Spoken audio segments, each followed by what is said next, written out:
8 years of loyalty ended in pregnancy, debt, and betrayal. He left me and married someone else, then tried to shut my voice down when I confronted him. A man of God. At least that's what he calls himself. I must let the whole world know the truth about him. After she confronted me about my betrayal, I tried to silence her, but she escaped. Now she's out there, carrying a secret that could destroy everything I've built. And she's not afraid anymore. After she escaped, I walked back into the church like nothing happened. That's the part I have mastered over the years. The return. The ability to step out of chaos and step back into order wearing the same face was one of my hidden talents. The doors closed behind me softly. Music continued with guests smiling.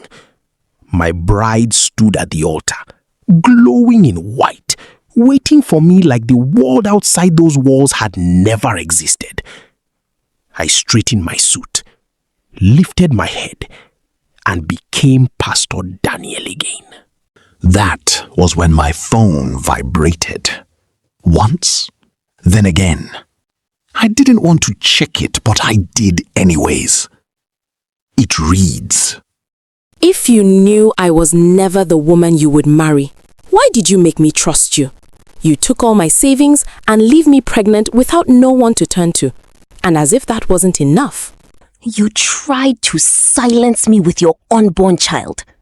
I will let the whole world know the truth about you." My thumb froze over the screen. Not with fear, not with shock, but just calculation. Because the timing was not random. The Efe that I know didn't send that message to be emotional. She sent it to interrupt and to destabilize me. A fast thought rushed through my mind. Should I just confess the whole secret here and free up my mind? But I would lose everything I have worked for. I'll just go ahead with everything and do it my own way. I won't let Efe ruin my day. I won't let her ruin my reputation. And I won't let her ruin my life too.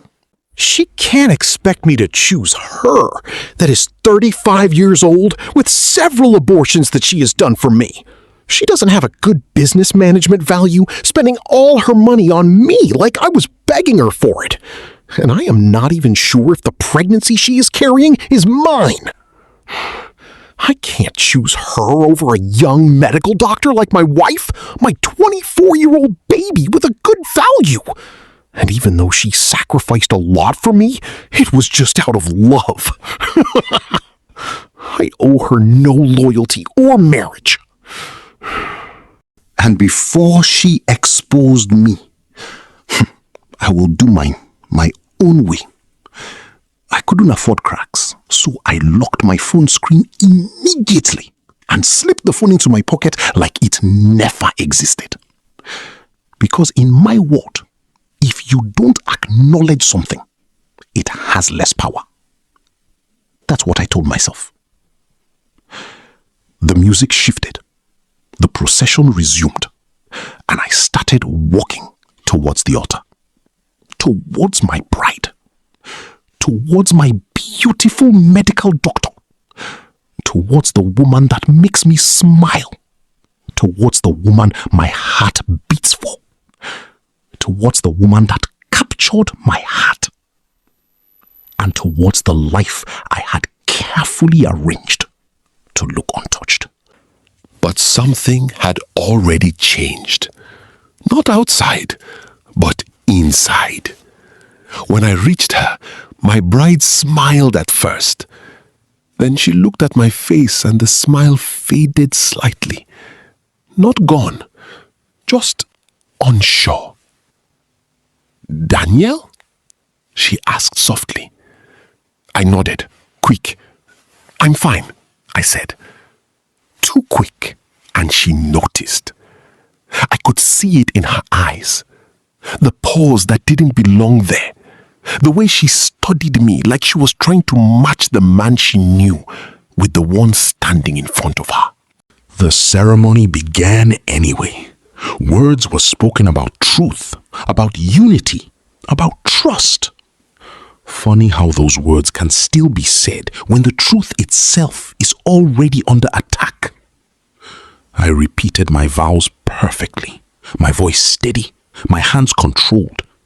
But besides me, she wasn't fully present anymore.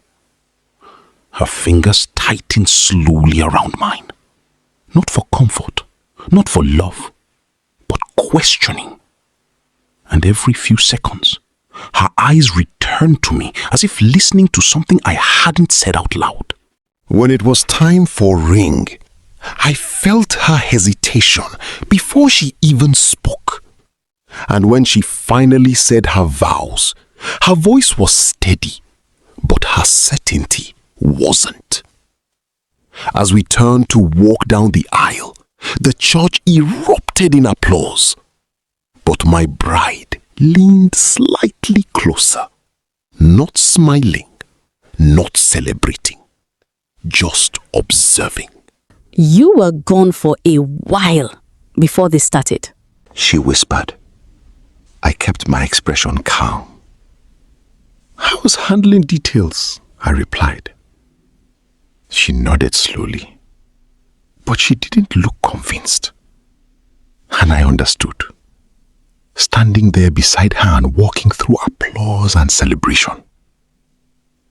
Ada's message wasn't just a threat anymore.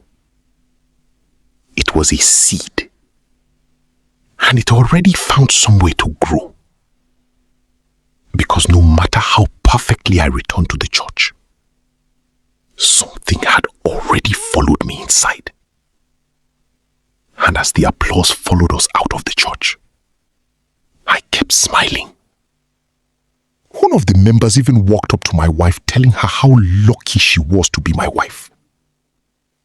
And that I am a good man. That's the reputation I have to protect. And I cannot just let a girl who got pregnant for me, a girl who gave me millions of naira willingly, destroy it. My mind was already somewhere else. Efe ran. She thinks she can escape. She thinks she can expose me.